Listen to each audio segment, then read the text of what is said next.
আসসালামু আলাইকুম ওরহমতুল্লাহি ওবরাকাতুহু।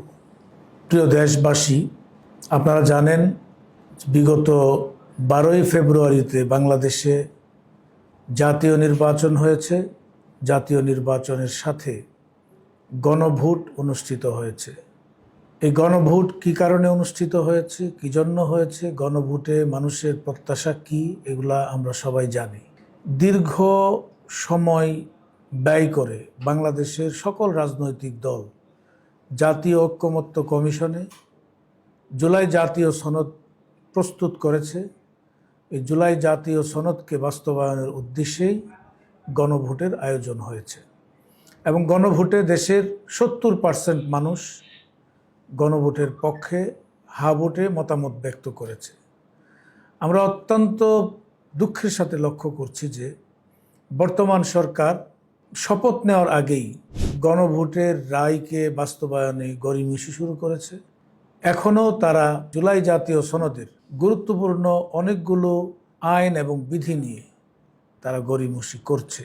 দেশের জনগণ যেখানে 70% গণভোটের পক্ষে হা ভোটে রায় ব্যক্ত করেছে, আমরা মনে করি এই জুলাই জাতীয় সনদের বাস্তবায়নে গড়িমসি করা এবং কালক্ষেপণ করা, এই গণভোটকে বিভিন্ন ট্যাগে আখ্যায়িত করা, এটা দেশের মানুষকে অবজ্ঞা এবং অসম্মান করা।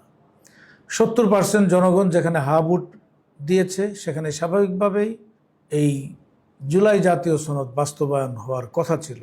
আমরা দেশের মানুষের এই অবজ্ঞার প্রতিবাদে, দেশের মানুষকে অসম্মান করার প্রতিবাদে এবং সর্বোপরি গণভোটের রায় কার্যকরের দাবিতে আগামী 24 তারিখ বাংলাদেশ খেলাফত মজলিস ঐতিহাসিক সোহরাওয়ার্দী উদ্যানে বিশাল গণসমাবেশ করবে।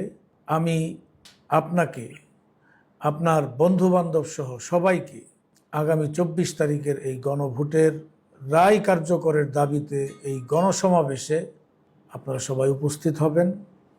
70% মানুষের রায় যেন বাস্তবায়ন হয়, এজন্য এই সমাবেশে ব্যাপক অংশগ্রহণ করবেন। আল্লাহ আমাদেরকে তৌফিক দান করুন।